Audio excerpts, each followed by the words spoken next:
And hey there, hobby warriors. It's been a long time since I've actually just sat down and pre-recorded a video since I've moved out to San Jose. Been dabbling with the streaming a little bit, but I figured we better get back to business as usual and keep cranking out this content. So if you're new to the channel, welcome. Please like the video and share it and subscribe, click the notification bell, do all that YouTube stuff for me. I'd greatly appreciate it if you're enjoying the content. That really helps us grow as a channel and put my content in front of more people. And today's video is actually a good one that I hope will help some newer people to the hobby, Wargaming. We are going to kind of give a layman's in-depth overview of understanding Varnish, why we do it, what is it, maybe some reasons why you wouldn't want to do it, and just kind of demystify what it is, and hopefully help you guys. So without further ado, let's go ahead and get started. Alright, so what is Varnish? So generally speaking, Varnish is going to be a liquid that's going to be made up of a resin and a solvent. So actually very similar to your paint. So most acrylic paints, the acrylic medium is actually a resin. It's a plastic resin that's then mixed with a solvent, in that case usually water, but sometimes alcohol, and they suspend your paint pigment within that mix. A varnish is just that liquid resin mixed with a solvent.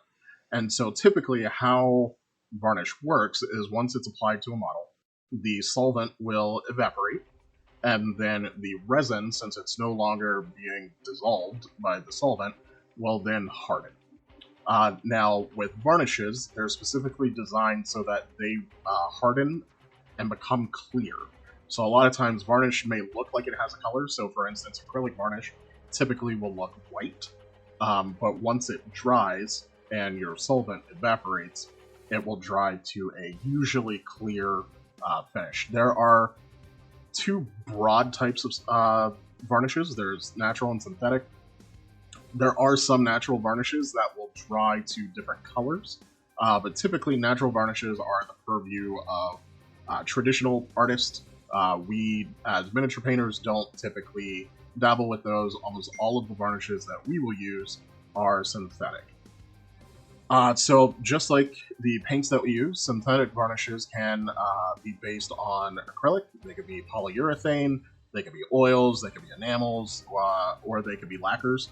There are some other types, but those are typically the ones as miniature painters that we will use. And I have some examples here on screen. So personally, I'm a huge fan of the Liquitex Professional varnishes. They're really great, especially if you want to be able to brush them on.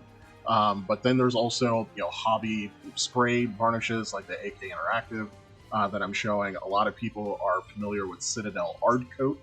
And then Vallejo also makes a polyurethane varnish that works very well through airbrushes as well as being brushed on. So also, just like paints, chemical additives can be added, and that will change how the varnish behaves. So we can add matting agents to turn a gloss varnish into a satin or a matte varnish. We can add drying retarders so that they take longer to dry and it's easier to work with. Flow improvers if you're airbrushing, and so forth. Okay, so next up, let's talk finishes. So the finish of a varnish refers to how it affects light passing through it. So this exists on a spectrum.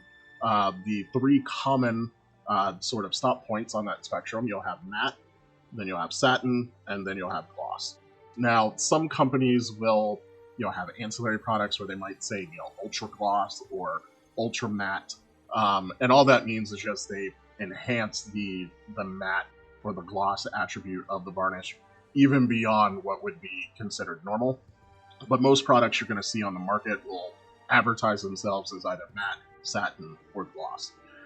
So what's the difference between these? So matte varnish is heavily textured because of the matting agent that is suspended within the liquid.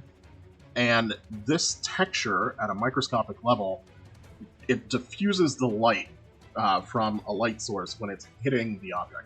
So instead of having the light come hit the object and then go straight back, a lot of that light is coming into the object and then being diffused in other directions away from your eyes. And so this will give the appearance that the object that you're looking at is dull. Now, gloss varnish on the opposite end of the spectrum, and this little graphic here, I swiped it from Google. It's not 100% accurate. So it's not that a gloss varnish is going to have all of the light just reflect off of the surface. The light will penetrate down to your substrate, which is your model, but the angle at which it hits, it's going to near perfectly reflect at, a 90-degree angle. So if you're looking at it dead on, all of that light that's going toward the object, most of it is going to come back and hit your eye, and that's going to make the object look very, very shiny. Now, satin is somewhere in the middle. You add matting agent to a gloss, and if you add just a little bit, not enough to make it look matte and dull, but just to dull the shine just a little bit, you end up with satin, which has a little bit of a sheen, but it's not super overpowering. So the other interesting note about finishes is that the surface properties do have some beneficial effects. So because matte finishes are textured, they're really susceptible to staining, as pigment will settle into those little microscopic valleys in the surface. So if you're moving pigment around on top, you're not going to push it all over the surface. Some of it is going to get stuck down in those little crevices, and that can give you a staining effect, which can be very useful. And then gloss, because it's super, super smooth, can be used. You can take advantage of the capillary action of certain types of paints, and that'll help the paint just run away from flat areas on model and kind of nestle into the natural spaces of your model. All right, so let's talk about some reasons why you want to use a varnish. So we have this picture here of a foam tray. For many miniature wargaming enthusiasts, this is usually the first storage method that you're introduced to for keeping your miniatures safe while you're traveling to and from the game store, or just storing them at home so that they're out of the way. But this foam will rub on your miniatures as you're moving the tray, and that abrasion can ruin your paint job. You can actually have paint, rip away from your model, especially if you didn't prime it well. But even if you did prime the model, it can still happen. So having a layer of varnish over the top of your paint job will, prevent the paint from being abraded. Your varnish is what's going to, be withstanding all of those stresses and forces. So it will also help protect, if you drop your miniature on the floor, it'll help keep your paint from chipping. If anything, your varnish might chip, but it'll keep the underlying paint protected. And then also, as we're handling our minis, some people are more careful than others. Some people like to, eat, snack foods and drinks and everything in your hands. Also just secrete natural oils. Having varnish on your mini will keep all of that from hitting your actual paint job. You've got a nice coating over top that is a little bit easier to clean, and you don't need to worry about your mini getting, crud and dirt all over it. Now, another beneficial effect is that you can alter the finish of your miniature. So just like varnishes have different levels of finish, the paint that you use to paint your models also have different levels of finish. You can have a gloss paint, you can have satin paints, and you can have matte paints. And depending on the texture of what you're painting, it can be beneficial to, say, have chainmail on a miniature look really shiny. And if you didn't have access to a metallic paint, or maybe you wanted to boost the shininess of your metallic paint, you can use gloss varnish over your chainmail, and that will make it look very, very reflective. Otherwise, maybe let's just say that you were painting a leather item and it was worn and beat up, but all of the brown paints that you had were satin, and you wanted it to look a little bit dull and worn. You can use matte varnish over top to make that area of your miniature look more dull compared to the rest of the miniature. So we talked about it a little bit earlier, but you also might want to take advantage of those chemical properties. I do this all the time when I'm oil washing miniatures, as you've probably seen on the channel. So when you have gloss or satin varnish on top, and then you go ahead and use oil paints, especially super thin oil washes or enamel washes even, that paint won't sit on the flat surfaces of your model. It will want to run into the cracks and the crevices in the surface and then settle there. But then also when you're going to remove the excess paint, it's not getting stuck in those little microscopic crevices that a matte surface would have. It's very easy to remove that oil and enamel paint from your flat surfaces on your model. And then lastly, some people just like to use it as a save button in between different steps of a project. So if you finish base coating, most of the mini and you're ready to start painting your details, some people will do a layer of varnish at that point, so that if they make a mistake, they can come back in with a solvent and kind of use that as an eraser without damaging their previous work. Now, let's talk about some of the reasons why someone might not want to use a varnish. And I want to be very clear here. There definitely are reasons why varnishing a miniature might not be the right choice for you. This is something that you're going to have to evaluate for yourself on a case-by-case basis. So the biggest thing to keep in mind is that a varnish is always going to alter the look of your paint. And the main reason that causes this is that the finish of the varnish is not going to be matched to the finish of whatever paint you're using. So just because a varnish says that it's satin and you've been painting your miniatures with satin paint, the manufacturer of your varnish most likely didn't use the same amount of matting agent that you will find in your paints. So it is something that you can plan around, but if you're painting a display piece, or if you're painting something for a painting competition, and you've carefully chosen all of the colors that you wanted to use, and you like the values that you have, you might not want to use a varnish because some of that might get altered, and it most certainly will get altered. So another reason is that if you matte varnish over something that is supposed to be shiny and metallic, so let's say you had a fantasy warrior that had a really polished sword and you painted it with true metallic paint, and you even spent time and did highlights in a really bright chrome silver, putting a matte varnish over that is going to dull the shine that you were getting from the metallic flakes that were in the paint. So you do want to be careful with that. Let's see. So additionally, varnish is going to add additional layers of material on top of your paint job, or in the middle of the steps of your paint job, depending on how you're using it. So if your miniature has shallow details in it, so I won't say it wasn't sculpted well, because sometimes details just happen to be shallow, but the details were not exaggerated in your miniature. It's a very shallow detail. The ridges don't dig deep into the surface. Adding those layers of varnish on top of all of the layers of paint that you're building up while you're layering, which is a very common painting technique with acrylics, which is mostly what we use as miniature painters, you can obscure that detail. And then if you add paint on top of that varnish layer, that detail will completely disappear because you filled it in with the previous paint, the previous layers of varnish. Similarly, varnish is essentially real-world anti-aliasing. So if you have any sort of textured material that you've added to your miniature, so whether that's sand on your base, or if you put weathering powder in the joints of something's armor or around wheels and such, this is essentially adding a smoothing layer, very thin, mind you, but it's adding a smoothing layer on top of that texture. So if you add enough of it, very quickly that texture goes away.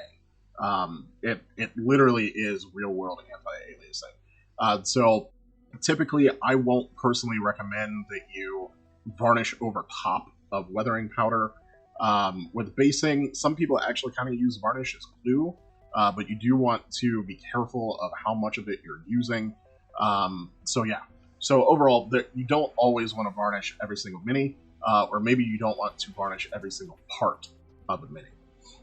Alright, so let's talk about some of the myths that are out there with varnish. So for as long as I can remember, literally up until this day, there you can look on Reddit, you can look in forums like Daka, you will see people arguing about what will give the most protection for a miniature.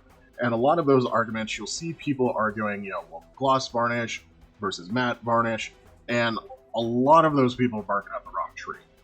So when you stop and kind of think about this, the characteristics that matter for protection are hardness and scratch resistance. And that is determined by the type of resin that is used in your varnish. So whether it's matte, satin, gloss, sure, there might be slight variations, very slight, minuscule variations, because you've altered the chemical composition by adding, new materials, matting agents, so forth, to your mix.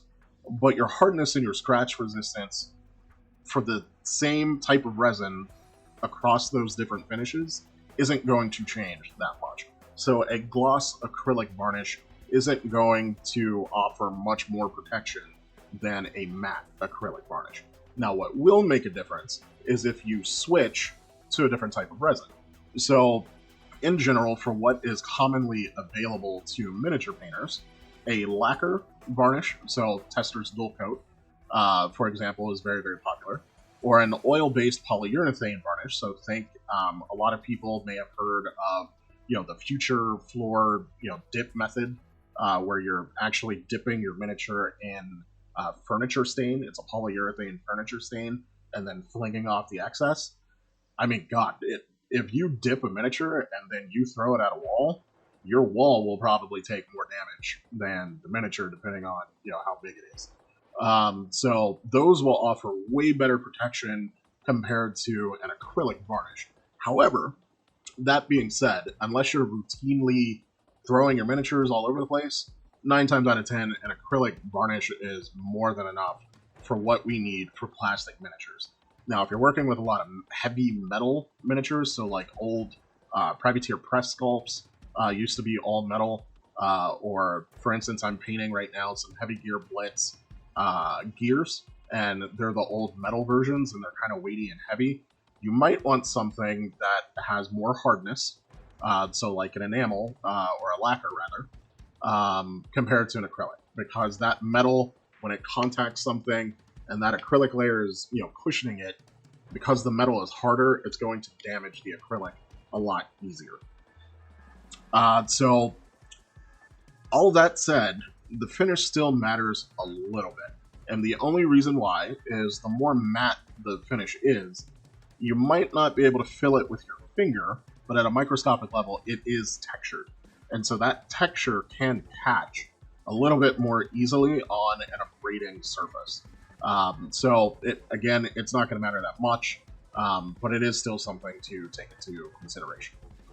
Alright, so let's talk about when things go wrong. That's probably why you're here. So, 2 things. The very first thing we're going to talk about is your varnish went on and it's cloudy. Alright, so the rest of the art world encounters this just like we do.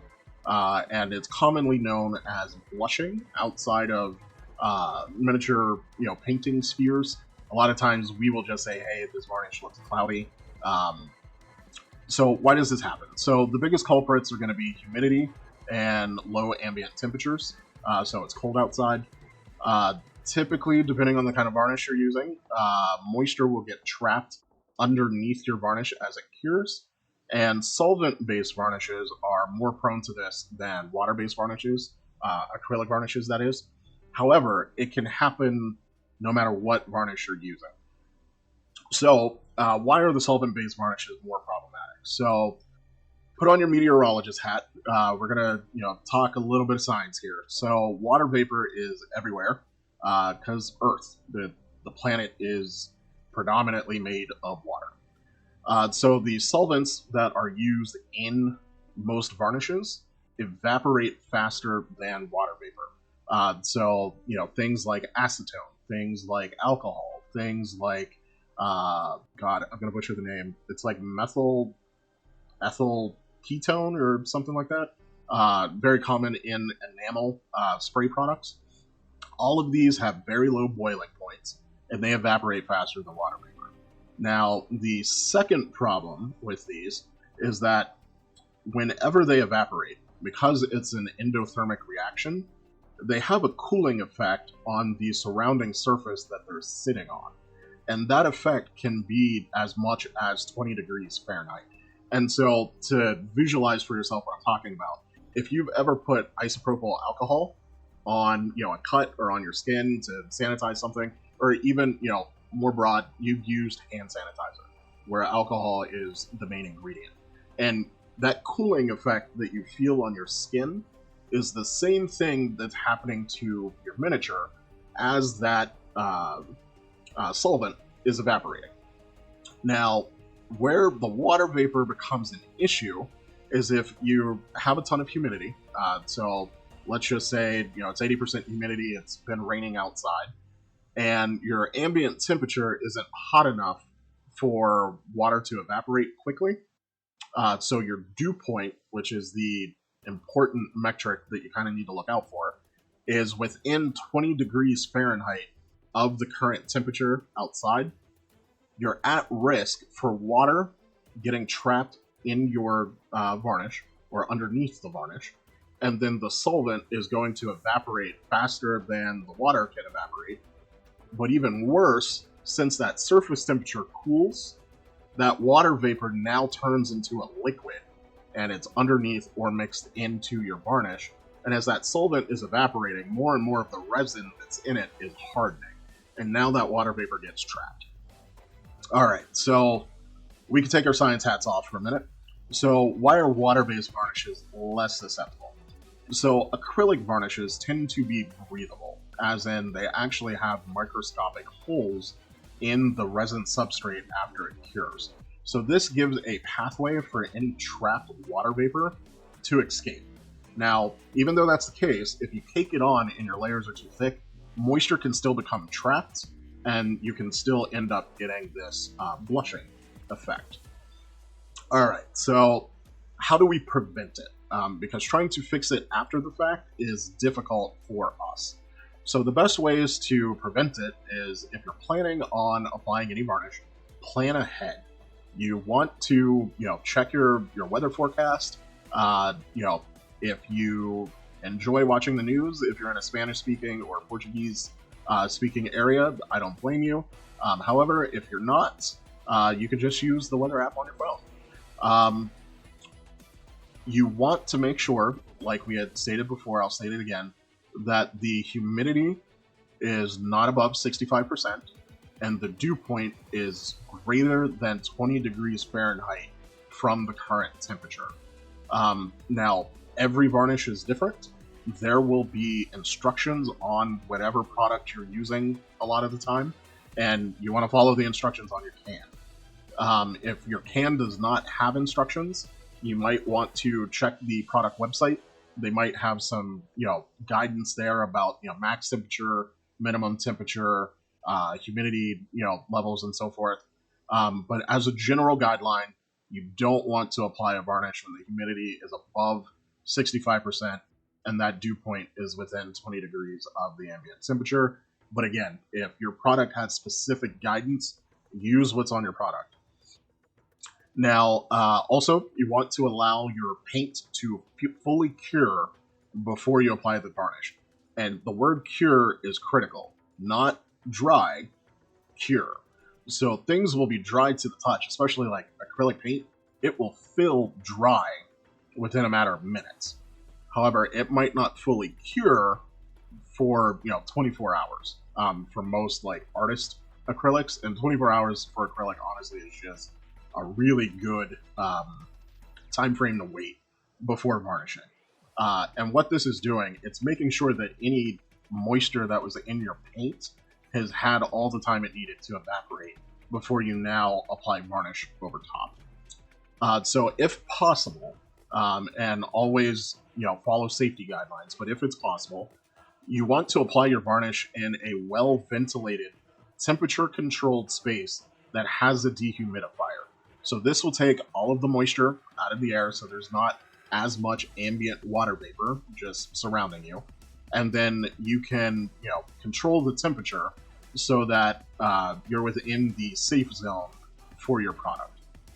And now, if you have to spray outside in less than perfect conditions, you want to spray your minis and then immediately bring them inside so that they can dry and cure in a temperature controlled environment inside your house. And again, the temperature and dew point and humidity considerations still apply. So if you don't have air conditioning inside, you don't have a dehumidifier, it's honestly not that much better than doing it outside, and you should probably just wait until you have better natural weather. Now, the second thing that can go wrong, which honestly for miniature painters I feel like is more common, is frosting.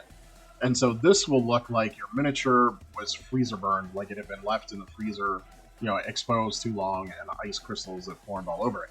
So now, why does this happen? So there are two ways that this can happen. So either the matting agent in your varnish, if you're using a matte or a satin varnish, separated and was not thoroughly mixed.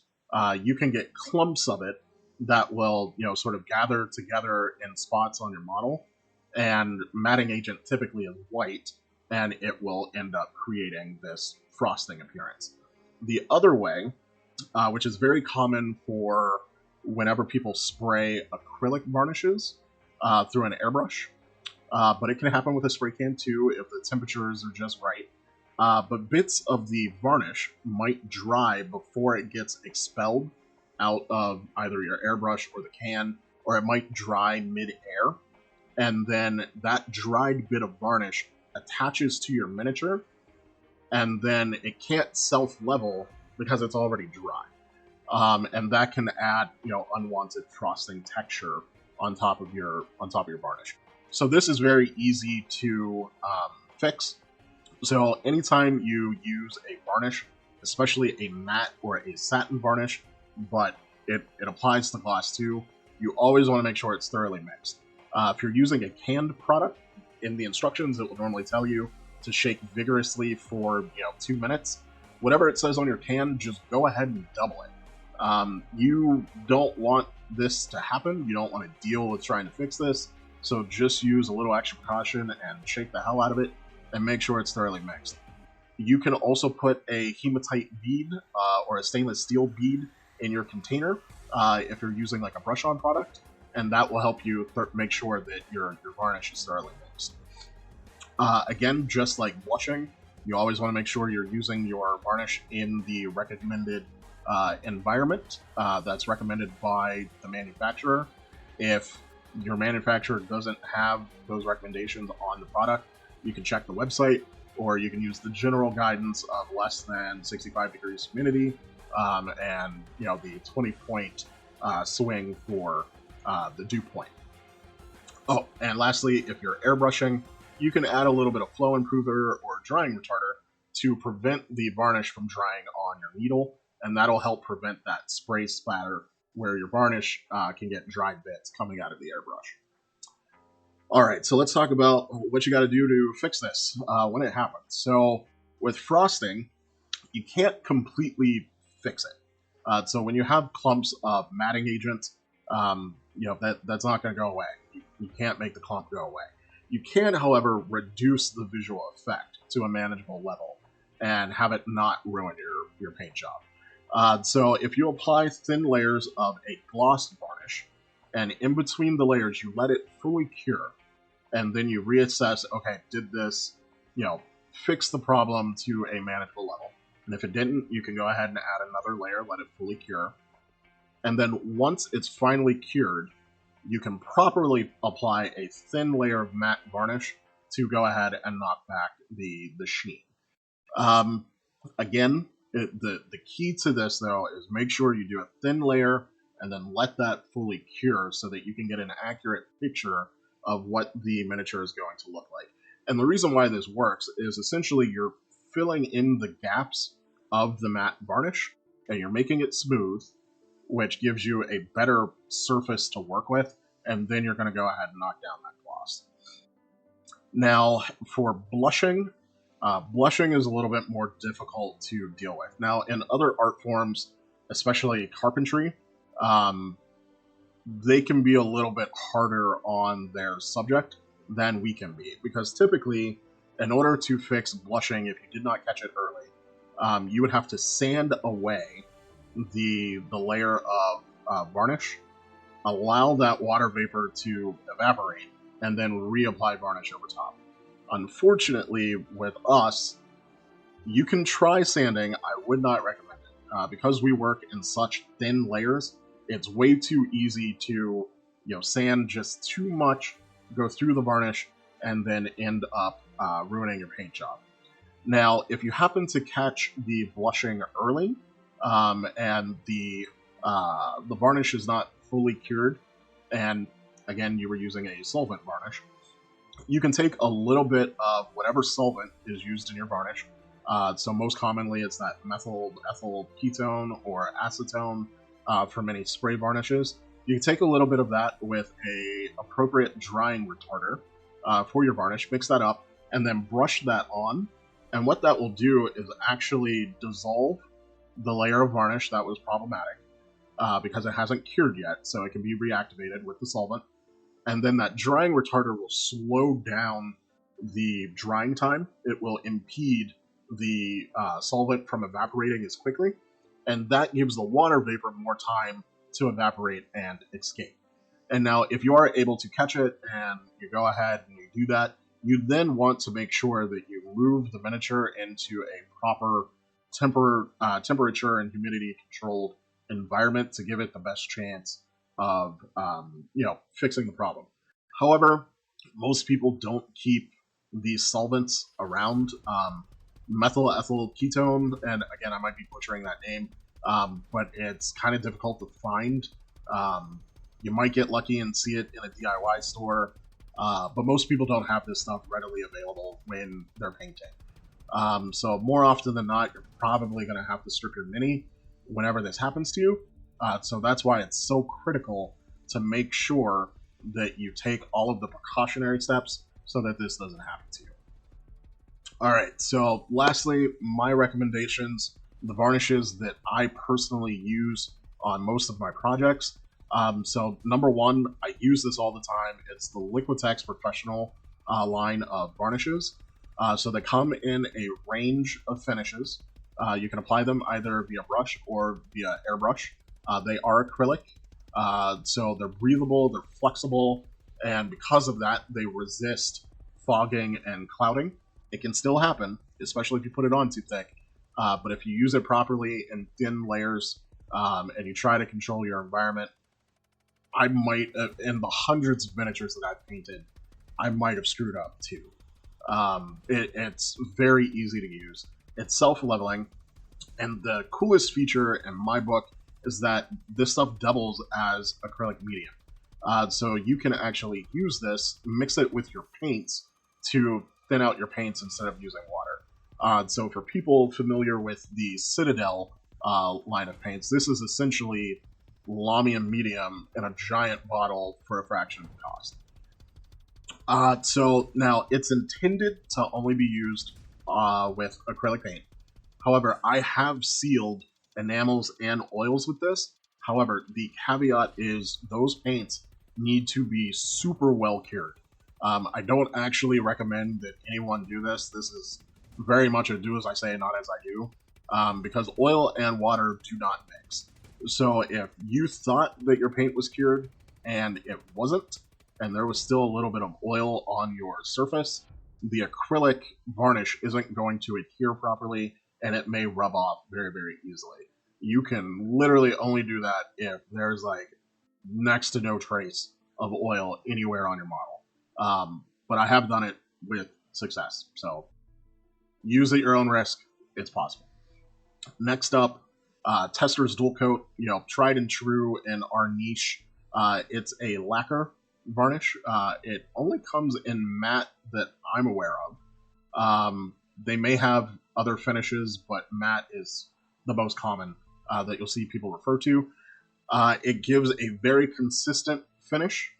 It will seal most of the common paints that we use, so acrylics, enamels, and lacquers. The one caveat is that the solvents in testers are very, very strong. So if you were a little too heavy-handed on how much you applied, it can actually eat through paint. I've seen that happen with my own eyes. So typically, I would recommend that you have an intermediary layer, maybe for instance a gloss acrylic varnish that you put over top of your paint job, let that cure, and then use a thin layer of the tester's dual coat to knock back the shine. You do just want to be very careful. You don't want to get heavy-handed with that testers. Bad things will happen. Now, the last one, and I use this mainly on terrain, but it's the Rust-Oleum brand Painter's Touch, and that's an oil-based enamel. You can get it in matte, satin, and gloss. It has excellent coverage. That's why I use it on terrain. It covers super well. It will seal acrylics, enamels, and oils absolutely no problem, and a little bit goes a long way. So for instance, I've painted up my Gallowdark scenery, actually 2 sets of it, and I'm working on, 3 sets of Warcry terrain, and 1 can has sealed all of those pieces, and I've still got some left. It's a really great product. Can't recommend it enough for your terrain. So that's it for today's video. I hope everybody finds it helpful, especially for the new miniature painters that you're hearing all of this new information and nobody's really explaining to you what varnish is and giving you all of the details that you need to see whether or not you want to add it into your workflow. So that's going to be it for today. For anyone who happens to see this tonight, tomorrow is going to be the Games Workshop Adepticon live stream. I am going to do a little live stream during that myself and kind of do a little watch party. So if anybody wants to tune in and watch the spring reveals with me, feel free. I'd love to have you watch it with me and chat about what's going on and all the rampant rumors, speculation, and so forth. I think that'll be fun. Otherwise, you can catch me on all my socials at JTS Wargaming. Jesus. Instagram, YouTube, Twitch now, and I've got a Discord server in the works. I'm just adding the finishing touches with permissions, but once that's ready, I'll start advertising that as well. So thanks for watching, guys. Again, make sure you like, subscribe, share the video, and I will catch you in the next one.